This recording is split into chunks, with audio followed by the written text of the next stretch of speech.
अस्सलाम वालेकुम स्टूडेंट का सबसे पहला क्वेश्चन होता है कि सर इतने दिनों में लॉग एड की तैयारी हो जाएगी। तो भाई मैं ये कहता हूँ कि हो जाएगी।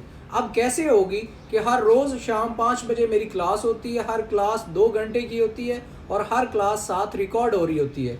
आफ्टर क्लास उसी क्लास की रिकॉर्डिंग भी सब स्टूडेंट को सेंड की जाती है, चाहे ऑन कैंपस वाले हों चाहे ऑनलाइन वाले हों।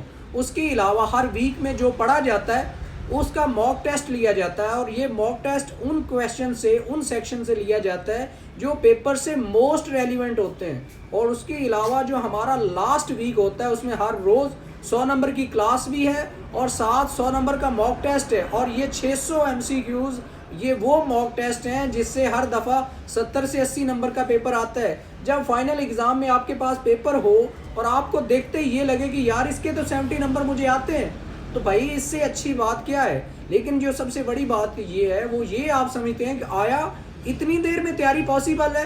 तो पहले अपने जहन में ये बिठा लें कि तैयारी पॉसिबल है। आप अपने आप को अपने माइंड मेकिंग करें कि आप पास भी करना चाहते हैं कि नहीं चाहते। अगर तो पास करना चाहते हैं तो तैयारी के लिए बहुत ज़्यादा टाइम है। अल्हम्दुलिल्लाह मैंने एक एक दिन में लोगों को पास करवाया हुआ है। टेंशन ना लें, मुझे ज्वाइन करें, पेपर पास करें।